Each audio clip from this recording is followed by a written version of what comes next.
Hello friends, चलिए आज की टॉपिक की ओर बढ़ा जाए। इंटरनेशनल योगा डे, जो हर साल 21 जून को पूरे विश्व में मनाया जाता है। ये United nation of general assembly द्वारा 11 दिसंबर 2014 को घोषित किया गया था और पहली बार 21 जून 2015 को पूरे विश्व में मनाया गया था। अब आप सोच रहे होंगे क्यों सिर्फ 21 जून ही, कोई और दिन क्यों नहीं? तो मैं बता दूं कि 21 जून पूरे साल का सबसे लंबा दिन होता है। योगा दिवस मनाने का प्रस्ताव भारत के प्रधानमंत्री श्री नरेंद्र मोदी जी ने 27 सितंबर 2015 को United nation of general assembly में रखा था। चलिए योगा दिवस मनाने के पीछे का उद्देश्य जान लेते हैं। योग के physical, mental and spiritual benefits के बारे में जागरूकता बढ़ाना, योग के माध्यम से स्वस्थ जीवन शैली को बढ़ावा देना, लोगों को संतुलित जीवन शैली अपनाने के लिए प्रोत्साहित करना, पीस एंड हार्मनी का संदेश फैलाना, योग को भारत का सार्वभौमिक सांस्कृतिक विरासत के रूप में मान्यता देना। चलो थीम की ओर भी एक दृष्टि डाल लेते हैं। Every year, the day is observed with a unique theme. 2015 theme Yoga for Humanity. Theme for the 2024 Yoga for Self and Society. The theme for 2025 Yoga for One Earth and One Health. अब सवाल ये है कि योग क्यों किया जाता है और इससे हमें क्या फ़ायदा होगा। चलिए ये भी जान लेते हैं। Benefits of yoga: body fitness, flexibility और पोस्चर में सुधार करता है, स्ट्रेस, एंजाइटी और डिप्रेशन दूर करने में मदद करता है, रोग प्रतिरोधक क्षमता और समग्र स्वास्थ्य को बेहतर बनाता है, आत्मिक विकास के लिए शरीर, मन और आत्मा को जोड़ता है।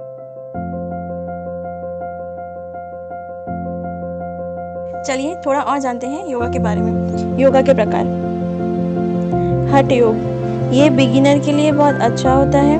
यह एक प्राचीन योग पद्धति है जो शरीर, मनुष्य और स्वास्थ्य को संतुलित करने के लिए केंद्रित है।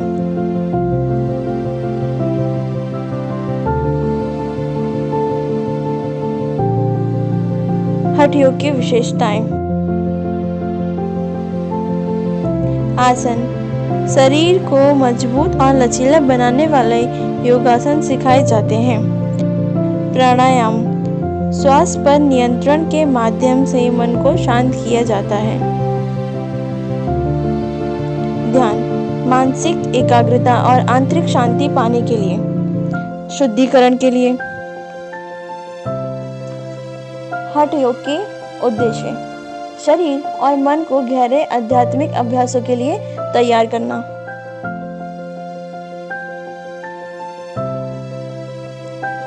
हठ योग के लाभ: लचीलापन और शक्ति को बढ़ाता है, श्वास और फेफड़ों की क्षमता को बढ़ाता है, तनाव, चिंता को कम करता है और मन को शांत करता है, एकाग्रता और सजगता को बढ़ाता है, प्रतिरक्षा प्रणाली और समग्र स्वास्थ्य को मजबूत करता है, ध्यान और आध्यात्मिक विकास के लिए शरीर को तैयार करता है। विन्यास योग, यह एक डायनेमिक योग अभ्यास है जिसमें हर आसन को सांस के साथ जोड़कर फ्लो की तरह किया जाता है। इसे कभी कभी फ्लो योग भी कहते हैं।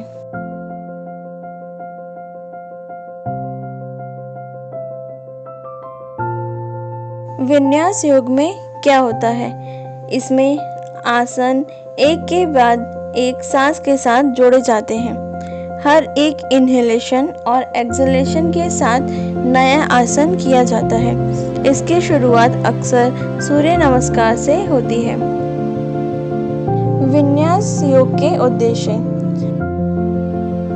शरीर को गर्म करने और ऊर्जा बढ़ाने के लिए। इसमें ताकत, लचीलापन, सदन शक्ति सब बढ़ते हैं। इसमें एक विशेष प्रकार की सांस ली जाती है जिसे उज्जाई प्राणायाम कहते हैं, जो शरीर में गर्मी लाता है और ध्यान केंद्रित करता है। विन्यास योग के लाभ: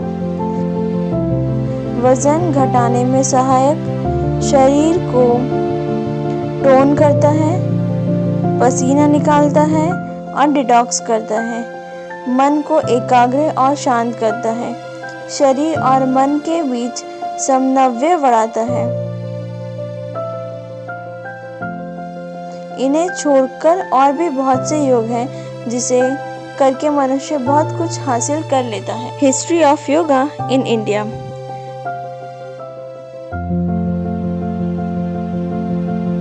वैदिक काल 1500 to 500 BCE। योग की शुरुआत ऋग्वेद, यजुर्वेद संहिता और उपनिषदों में हुई। इसमें ध्यान और एकाग्रता पर विशेष जोर डाला गया। वैदिक ऋषि मंत्र जाप और ध्यान से ब्रह्म से जुड़ते थे। उपनिषदों में शब्द मिलता है योग, जिसका अर्थ है आत्मा और परमात्मा का मिलन। प्राचीन योग। महाकाव्य काल 500 to 200 CE। भगवद गीता में कर्मयोग, भक्ति योग और ज्ञान योग की चर्चा होती है। महर्षि पतंजलि ने योग सूत्र लिखे और योग को एक व्यवस्थित पद्धति बनाया। अष्टांग योग मीन्स 8 अंग। योग श्री चित्त वृत्ति निरोध। योग का अर्थ है मन की चंचलता को शांत करना। मध्यकाल 500 to 1500 CE। योग का भक्ति और तांत्रिक मार्ग से विकास हुआ। हठ योग की उत्पत्ति इसी समय हुई, जिसमें शरीर, प्राण और चेतना का संतुलन शामिल था। योगियों ने आसन, प्राणायाम, बंध, मुद्रा आदि को विकसित किया।